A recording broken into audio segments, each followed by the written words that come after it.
Welcome back to the Ultimate Real Robot series. In this episode, we're going to be building parts 5 and part 6 of Cybot.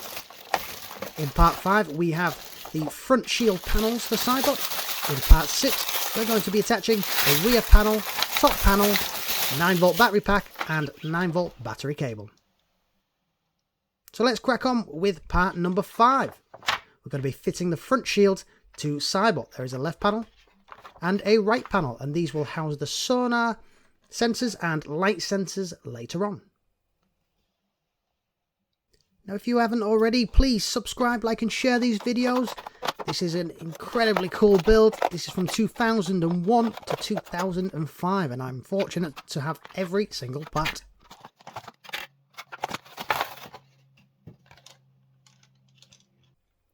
So let's go ahead and start with the left panel of Cybot shields.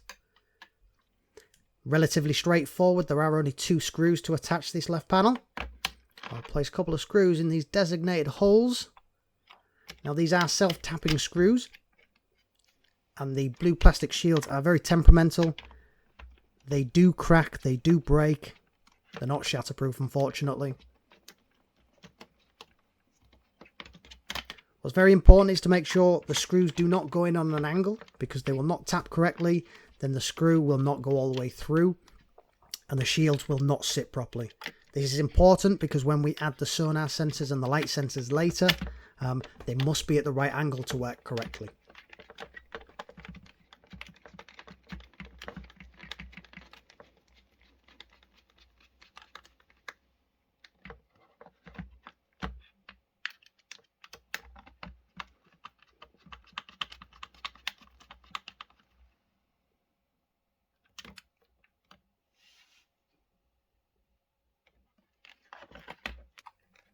So there we have it. The left panel is attached.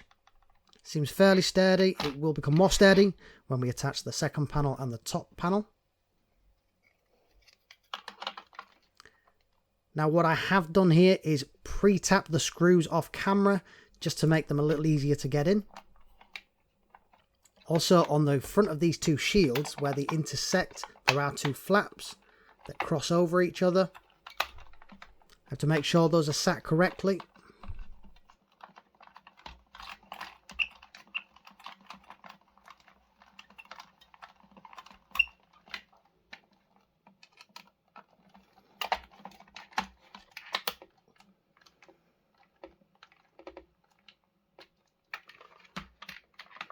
Still a little loose.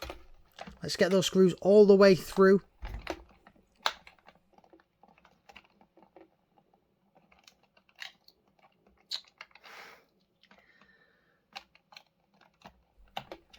Yep, that screw's gone.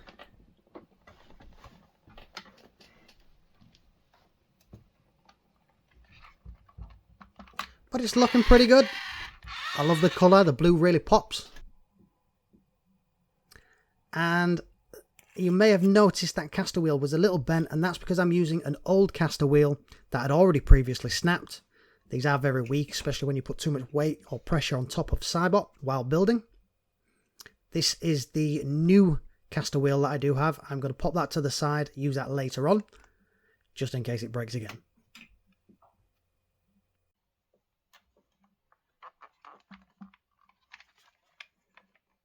As you can see the holes in the shields. Those are where the light sensors and the sonar and ultrasonic sensors are going to go later. So let's move on to part 6 now. We're going to add the top panel for the shield, the rear plate, the 9-volt battery pack and the battery cable.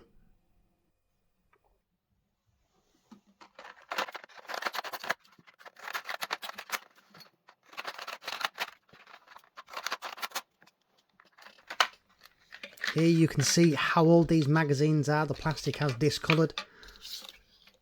That used to be nice and crystal clear, now it's yellow. For the top panel, I have pre-tapped the screws and inserted the screws into the holes. I wanted to try and make this a little easier because these tabs are very small, very brittle. When I first built this in 2001, I did snap these tabs off, which meant the super glue had to come out. I'm sure anyone who's tried to build this before will be very familiar with that.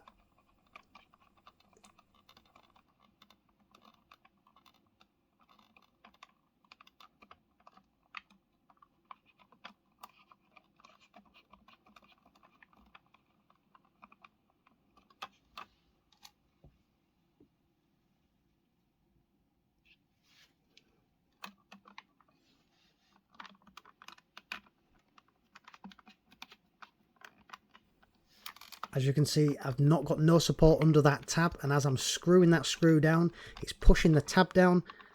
I panicked a little, I thought it was going to snap, so I've taken the screw back out, repositioned the top panel, and eventually it should clip into place. You can see there the screw's not exactly in the hole, and now it is.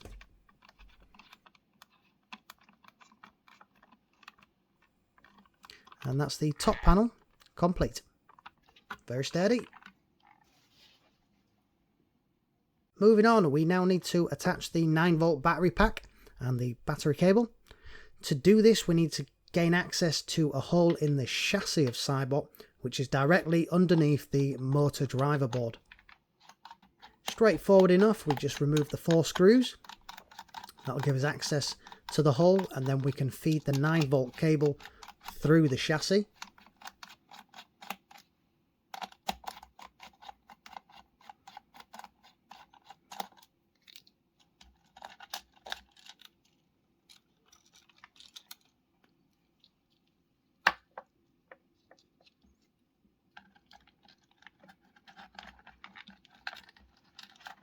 Once the 9-volt cable is through, we're just going to reattach the driver motor board back onto the chassis with the 4 screws.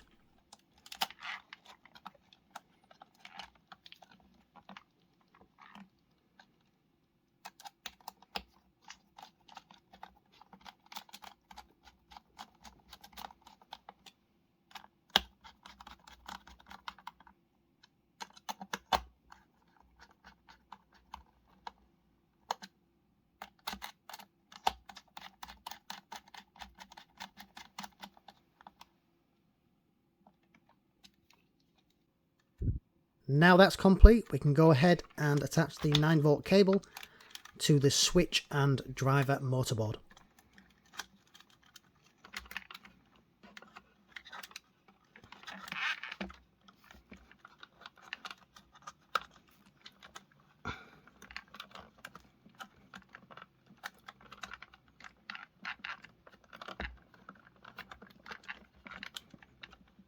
And there we have it. Now we're all connected up, let's connect the 9-volt battery and its housing.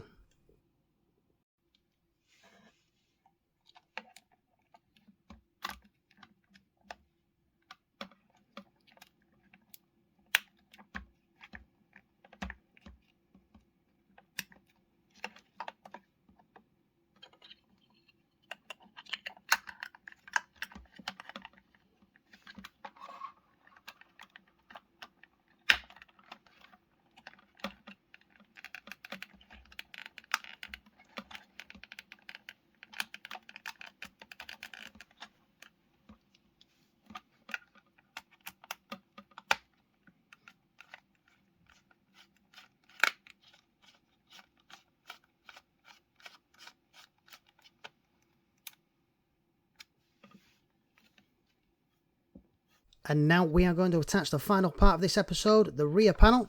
Very straightforward. Again, 2 self-tapping screws.